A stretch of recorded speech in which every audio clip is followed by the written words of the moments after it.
Hello, this is Don Polston on The Life That Wins.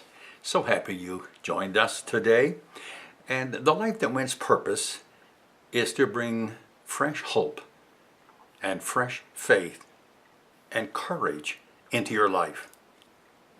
And I know we live in a day, and it's really been true through the ages, when things and people and circumstances and problems and debts and marital problems, and children and high school problems, and teenagers with their difficulties themselves have faced the time of thinking, will anything ever change and be better? In one of my books called Living Without Losing, really one of my bestsellers, you can find that book on donhpolston.com. And in that book I state this truth: everything can change in a day. Isn't that a marvelous hope? I mean, this day you may have gotten out of your bed and said, same old day, same old thing, same old people. But look out. You may be walking right now toward an answer, because everything can change in a day. How? Well, it can change by meeting the right person, the right people, maybe even the right prophet, maybe even the right video. Who knows? Any place in the world this can come. But you know, you want to pray. You want to believe. If you're at the right place, pray that you will be at the right time to meet the right people or to hear the right message. There's always a message, a book, a man, a woman, a church, a movement that speaks your language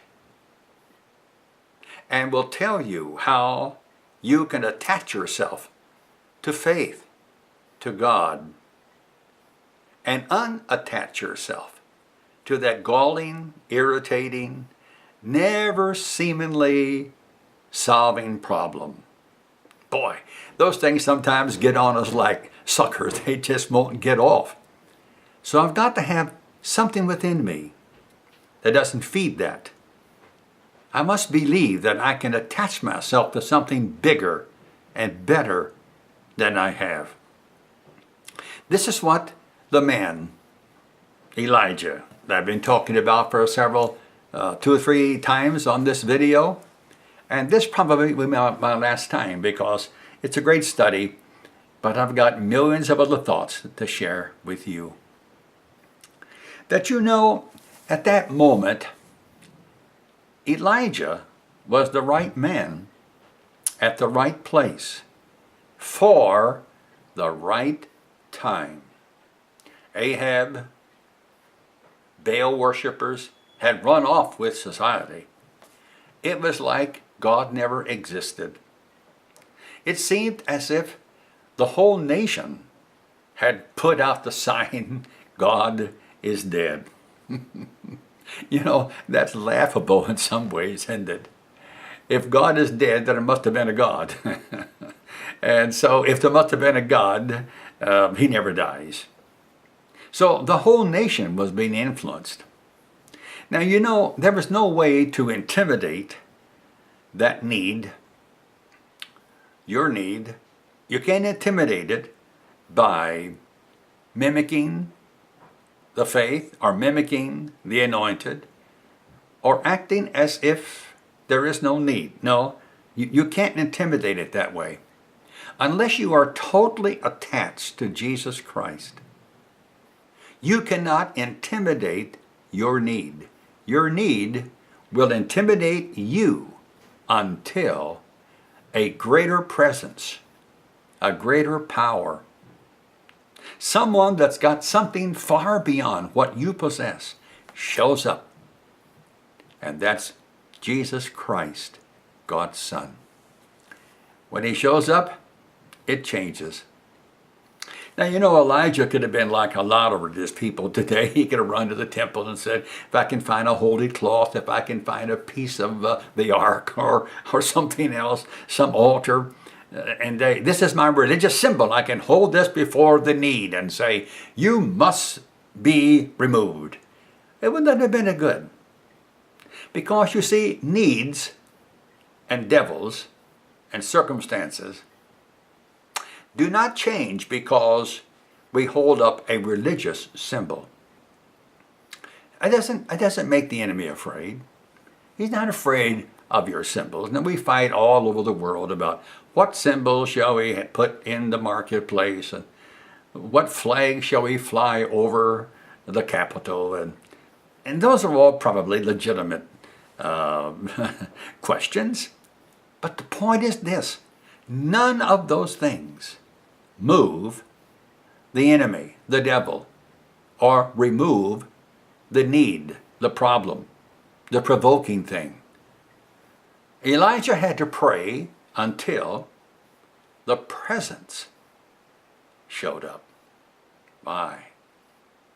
You see, he was more aware, which you must be too as well, he was more aware of the divine than the human. I think that many of us are more aware of the human than the divine. We go to our meetings and we read our books and we may listen to videos, and we're so caught up with the human. You know, he's young, he's old, he's handsome, he's ugly, he's smart, he's dumb, and no. You must be aware of something much bigger than the human. Now, I respect the human. I respect the men and women that have influenced my life through the years. I have no hesitation about that. I keep some of their pictures in my office, and I can see them daily. But you know, I have no question about that. But the question I'm asking you today, are you more aware of your need? Wow. And that pain, that disappointment, that hurt, that loss? Are you caught up by, I'm going to use the term, the Baal worshipers, which means something outside of Jehovah, outside of God, outside of the Creator? What are you looking to help you? Now, this man, Elijah, he was more than a leader. And I want you to know that when he showed up that day, everything changed. And it'll be in your life as well. On that particular day, I remember in my life, that day, this man showed up, changed my whole life. This day, another man showed up, gave me directions for life. This day, I spoke to a professor. He said, you can't teach and preach. Choose one or the other. And I chose preaching, and he was right, and I was right. So somehow I want you to believe, even as it happened with Elijah. It said in that 18th chapter, 1 Kings, this beautiful verse, and the people fell on their faces, and they said, the Lord, He is God. The Lord, He is God.